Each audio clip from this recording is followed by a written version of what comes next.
Can you tell us about your childhood in Balboa Beach? What was it like to be like a child, like a young boy named Bruce Penhall? What was that like when you were a little kid, running around the beach as Bruce Penhall? Well, to back up just a little bit, I was born in Anaheim, California. For our supporters across the world, that is in the city of.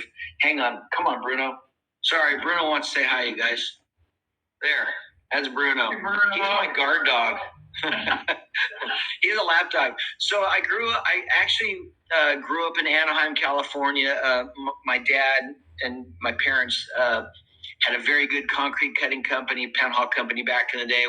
It was the largest at that time. Then we moved to Balboa when I was a freshman in,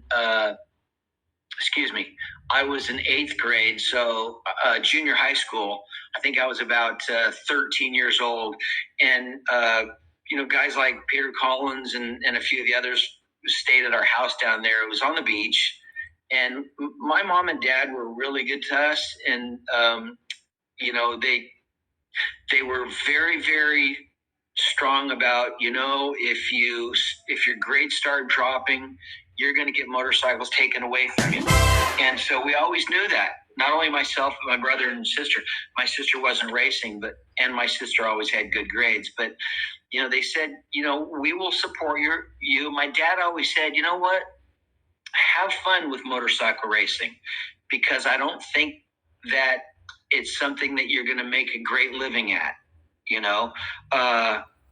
And he was there to support us. My dad raced boats. My dad raced motorcycles way back when, and then was racing, P-51 Mustangs, and then started racing jets. So we were raised in a racing sort of atmosphere at all times. But it was very important to my mom and dad that we kept our grades up.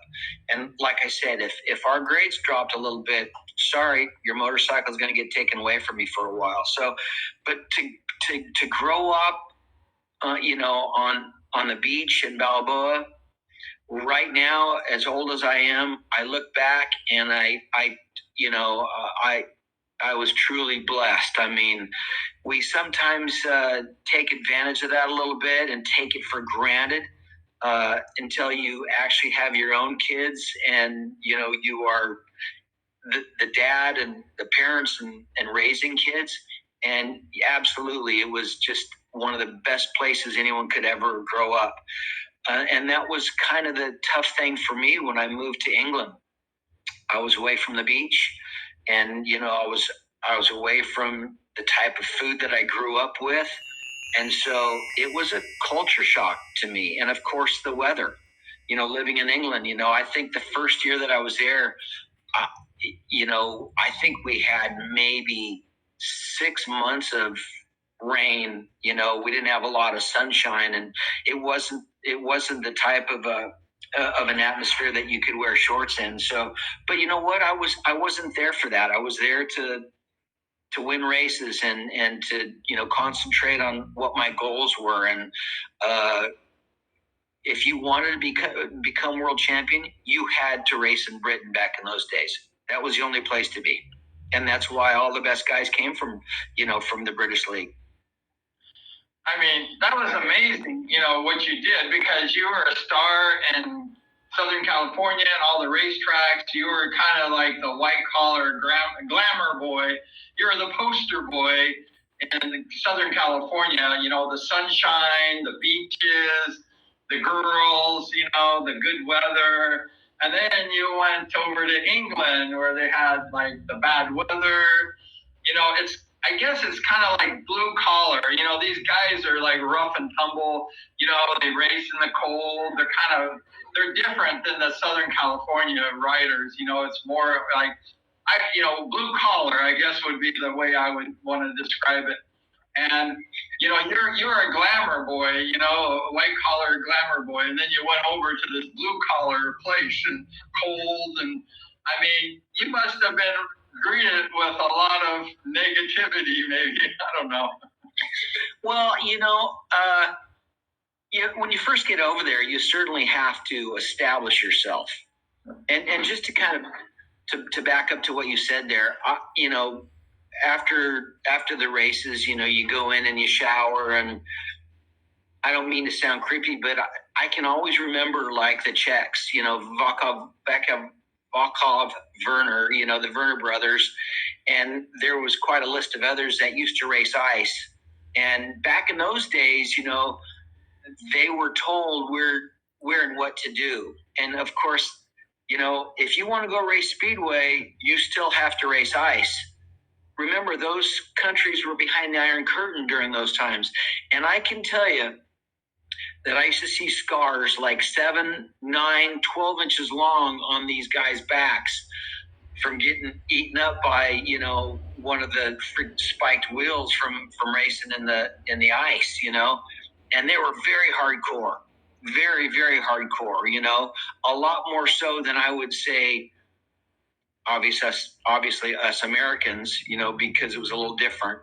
But, every single one of the guys that raced the British League were hardcore, because that's where it all was established. And that's, if you want to become world champion, that's where you had to be. And, that 99% of the guys here, that was their living. Hardly any of those guys had other jobs, because to make a living there, it was actually pretty good, because the money was really good, especially a lot of us foreign riders, because meaning the Yanks, we got paid really good money.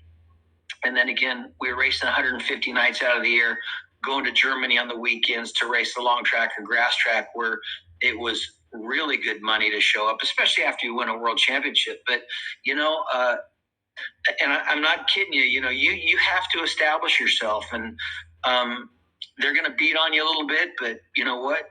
I had to do the same thing right back to them. Even some of the best friends that I had, when it was an individual race, it was either he or I, and it was going to be he in my estimations that's going to get it, not me, because we have to win. You can't, and you don't want to get the name that you're a dirty rider. I would say that I was hard.